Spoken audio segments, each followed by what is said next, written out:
حضرت جنید بغدادی رحمت اللہ کے زمانے میں ایک بڑا متکبر آدمی تھا۔ اس کے پاس بہت زیادہ مال و دولت تھی اور خوبصورت باندیاں بھی تھیں۔ اسے اپنے شباب اور شراب کے کاموں سے فرصت ہی نہ ملا کرتی تھی۔ کسی نے اس کے سامنے حضرت جنید بغدادی کی نیکی کا تذکرہ کر دیا اور کہنے لگا، اچھا میں اس کی آزمائش کرتا ہوں۔ چنانچہ اس نے اپنی باندیوں میں سے جو سب سے زیادہ خوبصورت اور رشکے کمر باندھی تھی اسے بلایا اور کہا کہ بن سنور کر ان کے پاس جانا اور ان سے ایک مسئلہ پوچھتے ہوئے ایک دم سے اپنے چہرے سے نقاب ہٹا دینا۔ میں دیکھتا ہوں کہ وہ تمہاری خوبصورتی کو دیکھ کر بھی گناہ سے بچتا ہے یا نہیں۔ باندی بن ٹھن کر جنید بغدادی کے پاس پہنچی اور ان کے سامنے بیٹھ کر مسئلہ پوچھنے لگی۔ مسئلہ پوچھتے پوچھتے اس نے ایک دم اپنے چہرے سے نقاب ہٹا دیا اور خوبصورت چہرے اور سراپا کے ساتھ ان کے سامنے آئی اور مسکرا دی۔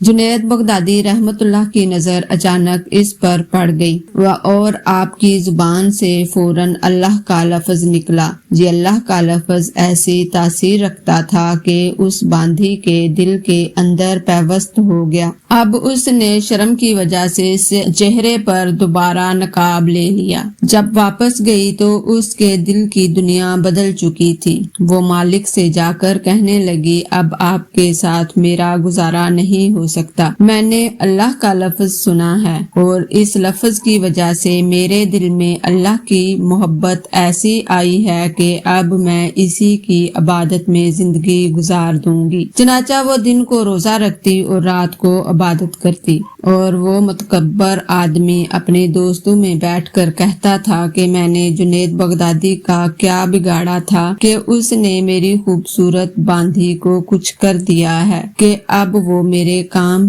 کی نہیں رہی۔